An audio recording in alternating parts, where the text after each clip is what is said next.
Hello and welcome to the GZERO World Podcast. This is where you'll find extended versions of my interviews on public television. I'm Ian Bremmer, and today we are talking about what feels like a hinge moment for the global economy. First, there's trade. More than a year after the United States launched sweeping tariffs across much of the world, the aftershocks are still reverberating. Even efforts by the United States Supreme Court that diluted parts of Donald Trump's agenda haven't reversed the bigger shift. The system the United States spent decades building, a predictable, rules-based economic order, giving way to something more fragmented, more politicized, and far more uncertain. And now there's the Iran war and the energy crunch that comes with it.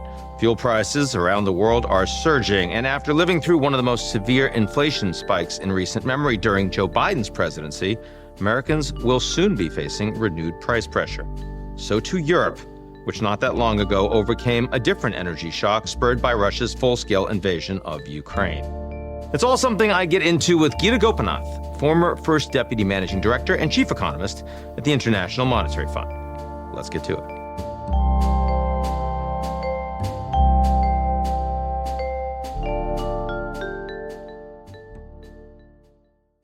The GZERO World Podcast is brought to you by our lead sponsor, Prologis. Prologis helps businesses across the globe scale their supply chains with an expansive portfolio of logistics real estate and the only end-to-end solutions platform addressing the critical initiatives of global logistics today. Learn more at prologis.com.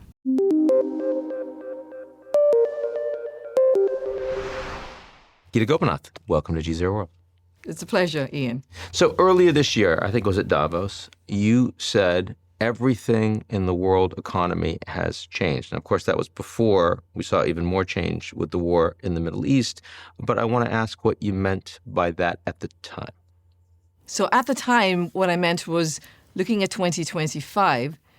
On one hand, it was a year when we had record high tariffs set by the U.S., policy uncertainty shot up, China was retaliating. But if you looked at global growth, it looked like really nothing had happened. It was not any different from what we had projected before any of this chaos had happened. And so there was a risk that, okay, you might think, well, the world economy is so resilient that nothing has really changed. And I wanted to say, don't be fooled, because as I see it, these kinds of policy shifts that we've seen over 2025, and it's playing out now in 2026, generates what I call structural damage. And structural damage doesn't show up, the cost of it doesn't show up immediately. It takes time. And the example I gave was of Brexit, which is when Brexit happened. For 2 years after Brexit, investment in the UK kept going up, and everybody was like, oh, much ado about nothing, with tremendous uncertainty, but really it's not affecting the economy. Yeah. And now, if you look back 10 years later, the economy is about 6 to 8% smaller than what it was projected pre-Brexit, in terms of the pre-Brexit trajectory. So recognizing that when you have these big shifts in how countries engage with each other, you're not going to see anything immediately, but it's going to build up over time. And how much of that was unilateral U.S. tariffs, and how much of that was knock-on beggar-thy-neighbor policies from everybody else?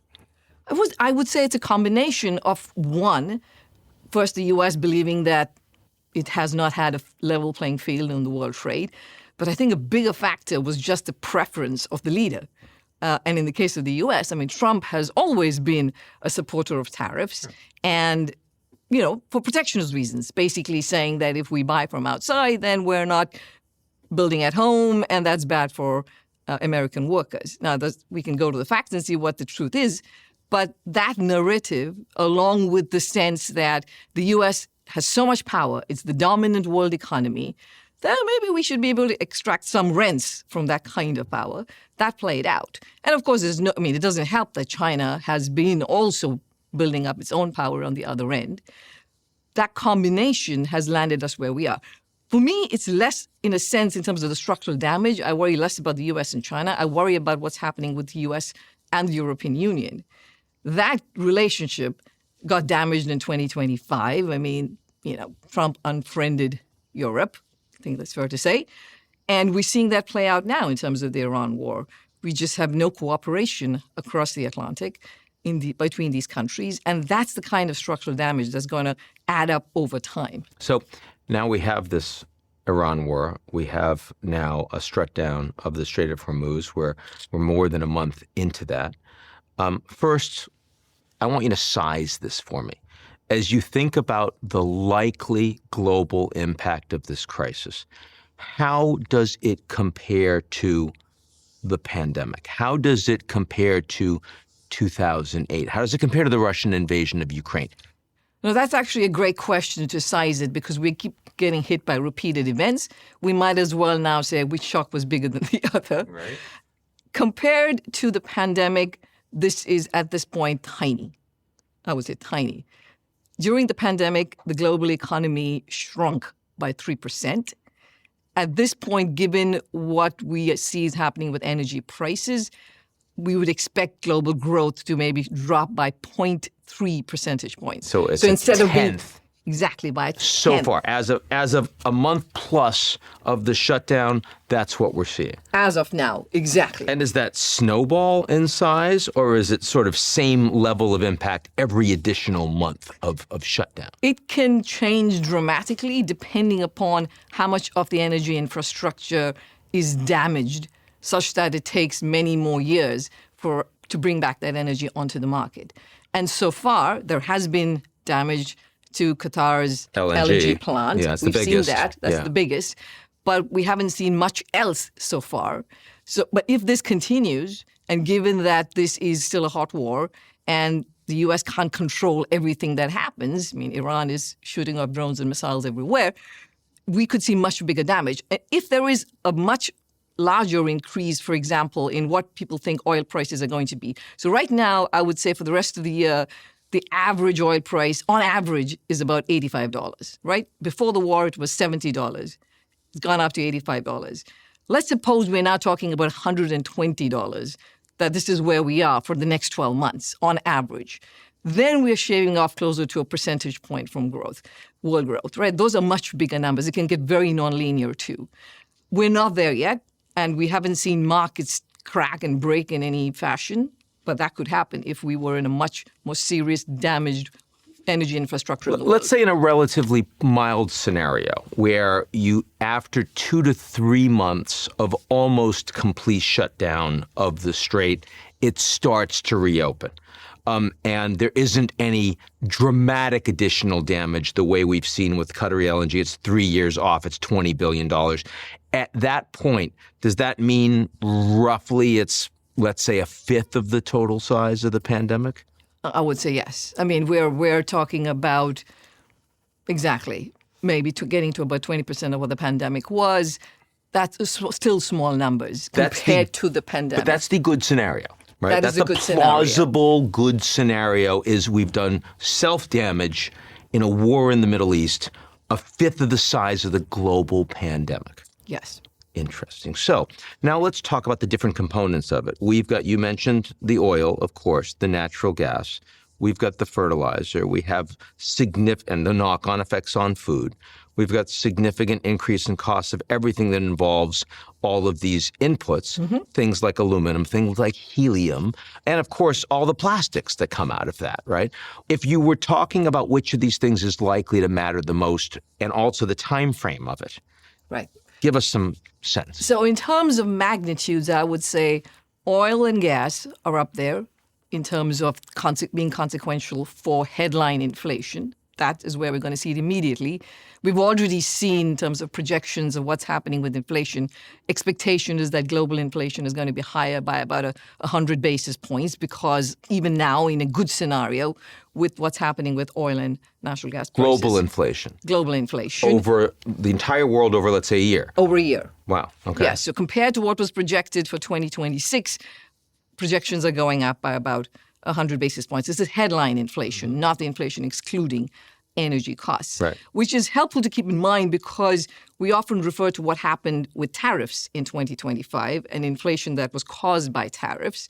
So that was about 70 basis points in the U.S. that was caused by tariffs. That shaved off about $600 from the typical American household's incomes. So this is like adding another $600 on top of that this year, at least, from the kinds of headline price increases that we're seeing. The other consequences, of course, is fertilizers, and that comes with a lag because there's always this gap between when you sow and when you reap. Oh, yeah. And as of now, we're not seeing it in food prices as much. But if this shortage continues, you could end up with planting not being sufficient, and you could see it showing up in food prices in the future. So these next few weeks are super critical. Now, we've already seen national emergency in the Philippines. We've seen rationing in Indonesia. Are there any economies that are likely to face financial crises over the coming months in a modest scenario or a medium scenario? In a modest scenario, I would say the countries that are already in trouble and were coming out of trouble, to give you an example of Sri Lanka, is a country that could have been, would have been better not to have had this external shock on top of everything that they're facing. So for a country like Sri Lanka, this clearly derails their recovery from the crisis that they had a couple of years ago.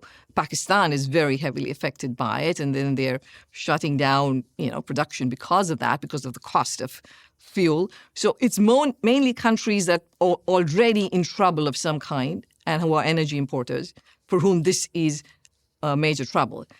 Unlike Ukraine war in 2022, when, by the way, the oil and gas effects were much bigger than what we're seeing right now. I mean, really by 2 to 3 times more than what we have in terms of the current Iran conflict.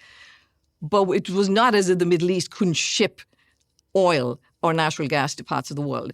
So for a country like India that relies very heavily on imports from the Middle East, it's not the price. The price is consequential, but the bigger problem is you just don't have LPG, which is used for cooking. And therefore restaurants have to shut down because there's not enough gas cylinders available. And you focused on Asian economies so far. Those are the economies that are going to face the brunt of this so far? In terms of the biggest impact, outside of whether you live in the Middle East itself, of course, it's Asia, absolutely. And sub-Saharan Africa, just in terms of the challenges of food? Sub-Saharan Africa gets hit because the cost of all these inputs are going up. The cost of food will go up in these countries. They rely on fertilizers from these parts of the world. Yes, unfortunately, every time there is a cost of living increase, the part of the world that feels it most strongly is sub-Saharan Africa. Now, President Trump has said that because America produces and exports a lot of energy, that net, this is going to be America making a lot of money. I understand that the average American is facing higher inflation, but if we look at American GDP, does this kind of not really move the needle very much?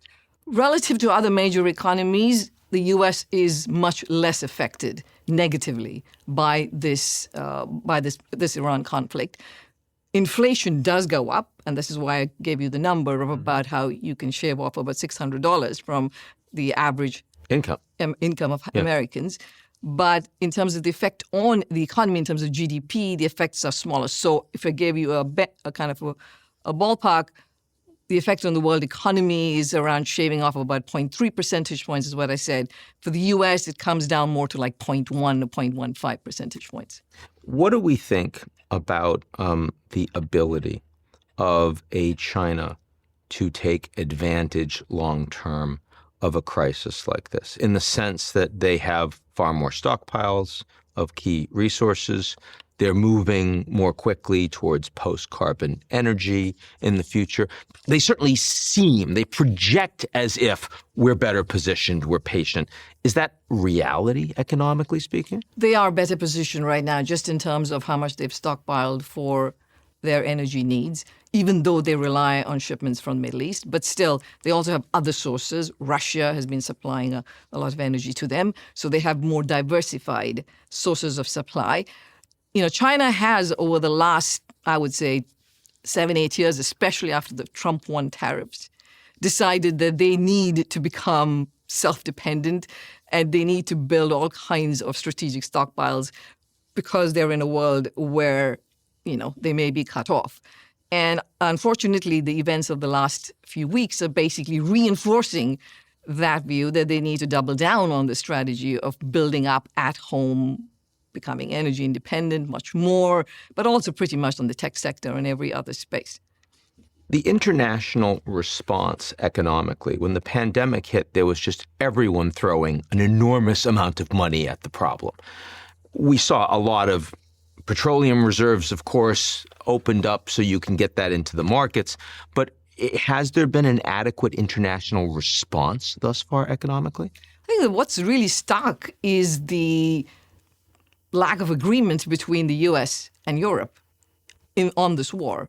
And that is unique. And I don't think that's just the fact that the Europeans believe that they were not necessarily consulted before the invasion before the attack happened. But it is because they've spent the early part of this year talking about Greenland and about how the U.S. may take over Greenland, and what happened in 2025 when they were told that they are, a failing continent. So that negative sentiment that has unfortunately percolated over the last year with these two powers of the world is, in fact, I would say the most consequential and what we probably carry on for into the future when I talked about structural damage. I mean, I see that happening in terms of NATO and strategic alignment. I'm wondering how you see that playing out right now economically. Economically, what that means is that Europe is going to. It's not going to happen overnight because it's going to take time, which is move towards greater energy independence, move towards greater defense self-reliance in terms of manufacturing of defense equipment, move towards greater independence of financial infrastructure in terms of payment rails. This will not again happen overnight, but we've decisively moved away from the view that Europe feels that, okay, we can just rely on the U.S. as a consistent, solid ally all the time.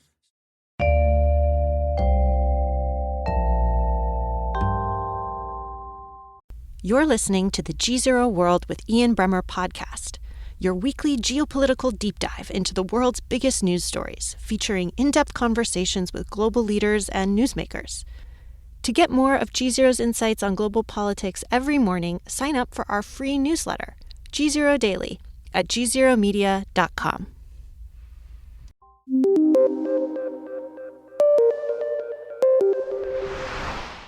So does this mean, if we think about the future of the global economy, that it's not just the United States not driving globalization, but it's actually an active fragmentation, an active decoupling of the way that global economies had been interdependent?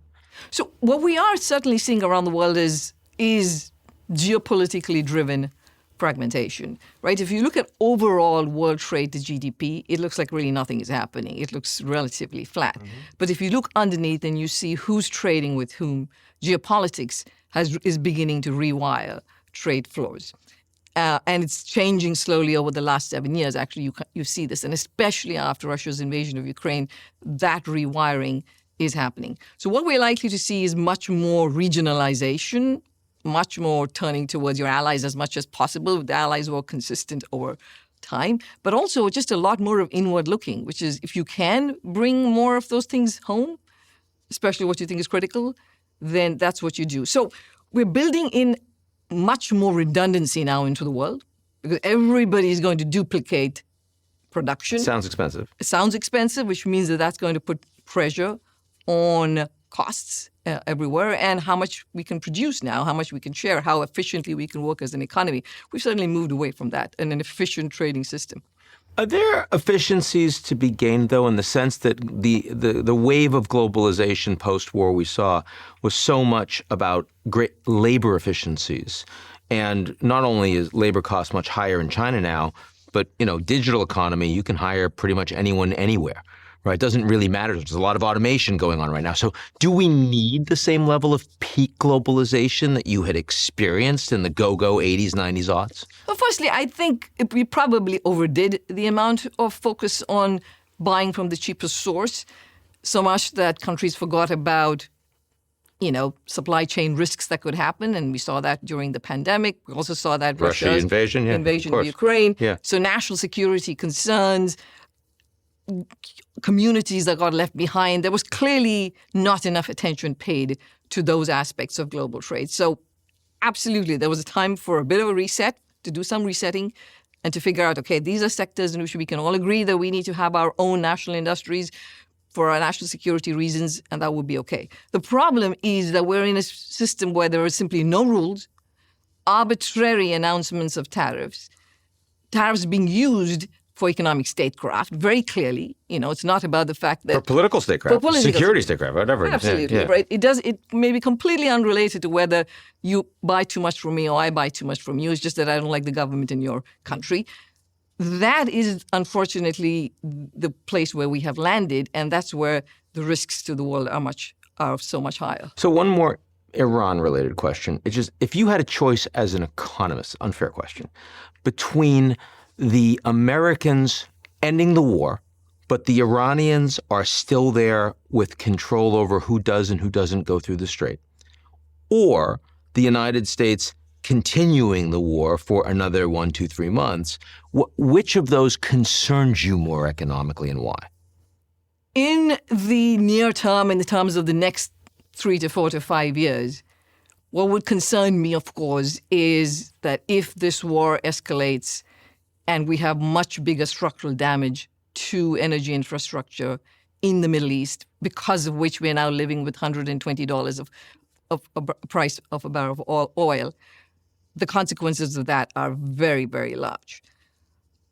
Now, if you said that if we didn't do this and we were not pushing this war forward, that means that we have a risk from the long-term perspective that actually Iran builds up a nuclear weapon and threatens the whole world and holds the whole world hostage to it. Obviously, that's a different trade-off. I wasn't saying that. Because, again, you can mow that lawn. You see it, you blow that up, 12-day war, not such an economic risk. Bigger question is, you leave the Iranians there, they suddenly have a toll booth. They have the ability to let friends through. They're charging for the privilege. Enemies they're not letting through. Is that something it sounds like economically you'd rather have that world? No, firstly, I do not believe that those are the choices. Now, we'll see how that plays out. Yeah. I don't think that Iran can see itself in the middle of all those other countries deciding that it's going to be a pariah and it's going to start charging a toll for all the ships that go through the Strait of Hormuz, and it's going to be able to implement that in a viable manner. So I don't think that those are the choices. I do believe that if this country wants to survive, which it does want to and exist for another 1,000 years, it will need some source of revenue. It has to live in the region, and it will negotiate. So I suspect that there is still that path middle forward. ground, middle ground forward. So I want to turn now to an issue that's close to both of our hearts, which is the impact of AI. On the global economy. I'm wondering how much do you see AI already making an impact on productivity and growth, and where? AI is definitely having an effect on growth. The U.S. has benefited from AI for growth, mainly because of all the investment that's happening around it, and also because of all the stock market price increases that have gone up, wealth that has gone up, and the consumption that's gone up along with that. This is the building of all of the data centers and Absolutely. all the compute and everything else. So the bet is to come, but the investment is happening. The investment is very large. The positive effect that came from AI offset the negative effect that came from tariffs for the U.S. economy last year. Equivalent? Almost equivalent. Almost equivalent? Yes. How interesting. Yes. Yeah. So that's one of the reasons why nothing changed, even though we had such massive tariff increases. There's a separate question of how much is this now affecting U.S. productivity. Firstly, U.S. productivity is doing really well for the last 3 years. This is not just this year phenomenon or last year phenomenon. For the last 3 years, we've seen labor productivity has picked up quite substantially. Now, what exactly is driving it? Pandemic lag, or it is? So initially there was a sense it was a pandemic lag, but it's now too much to explain just from a pandemic lag. There seems to be a greater amount of dynamism in the U.S. economy. If you just look at terms of firm creation, labor mobility, until this past year, you saw at least firm creation has been, really resurgent in the U.S., and that's one source of increasing productivity. Now, AI is being used. Whether that is truly responsible for any of the increase in productivity that we've seen so far, I think the jury is still out on that.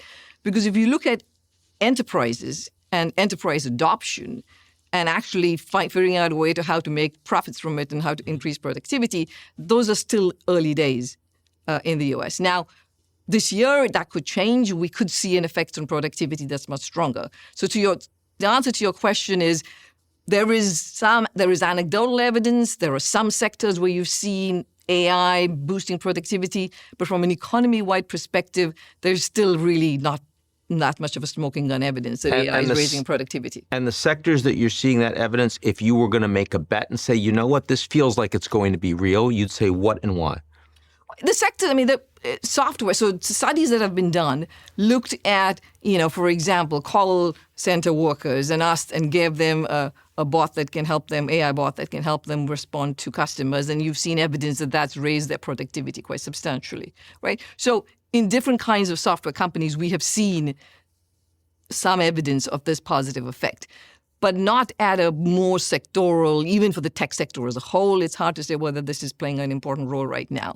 What's certainly happening is investment is going up. And because of the investment and going up and because of the capital deepening, that in and of itself will raise labor productivity to some extent. But use cases with real economic impact at the macro level, so far, Gita does not see it. Limited. And to the extent that it's anywhere, is it in the U.S. or is it more in the countries that actually have lower priced knowledge workers? Again, these are early days in terms of what the data can tell us about what the effect is. The real other competitor in terms of AI is China.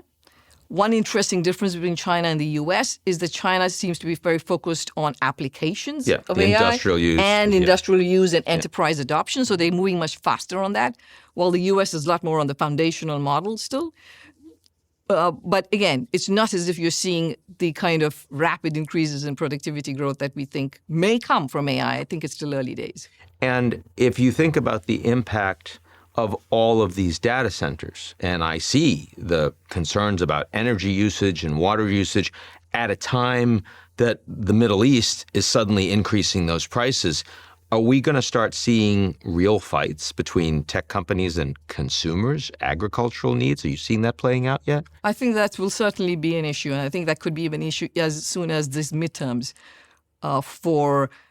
Are you a politician who supports AI the way it is, and do you support data centers? Versus, are you somebody who thinks that, no, we need to regulate AI more, we can't have electricity bills going up because of AI, water consumption?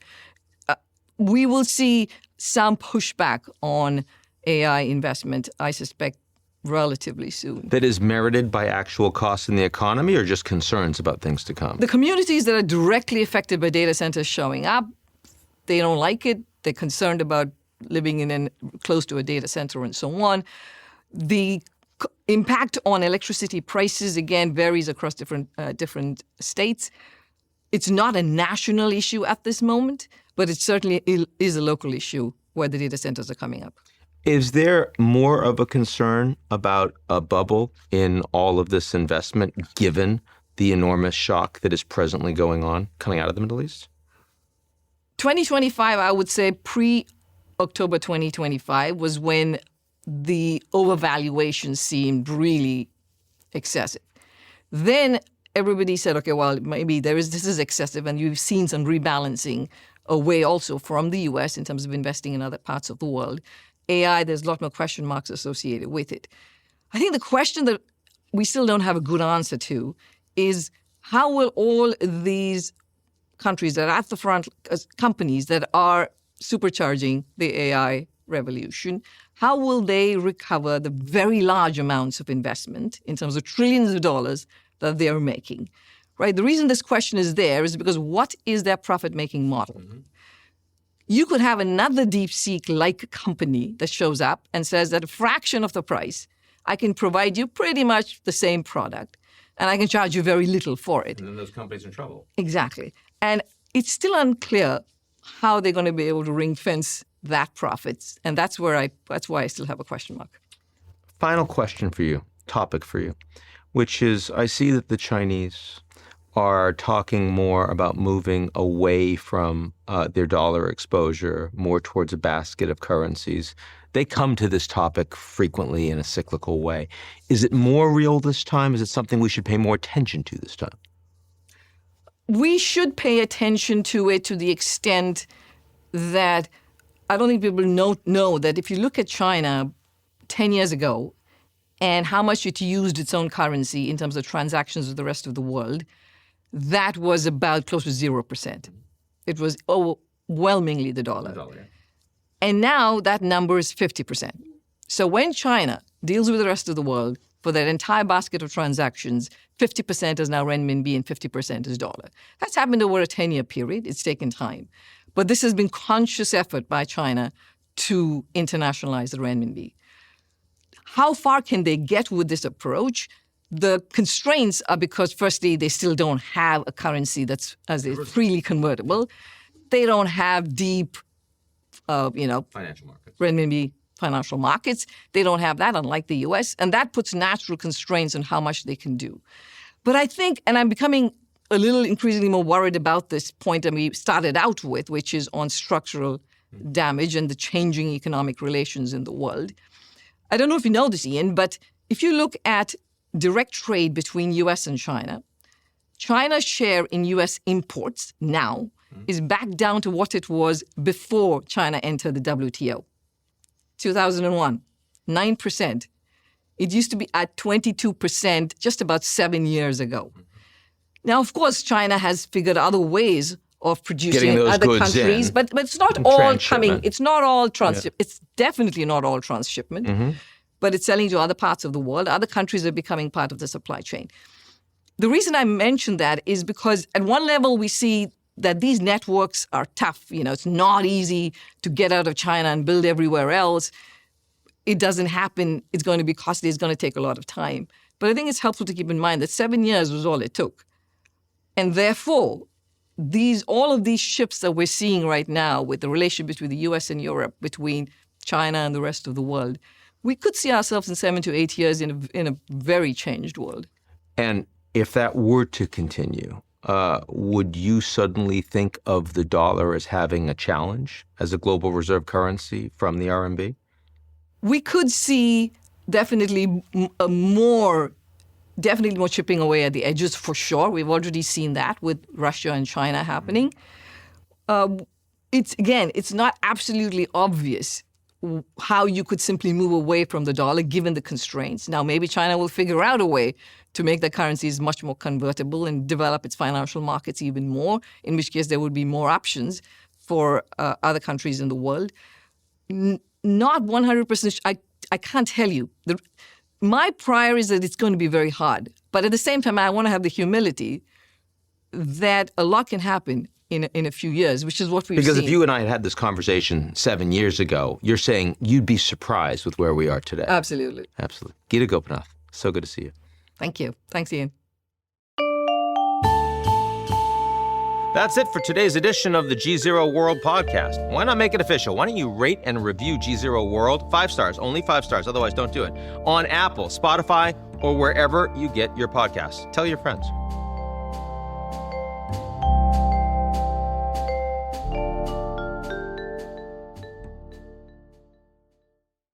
The GZERO World Podcast is brought to you by our lead sponsor, Prologis.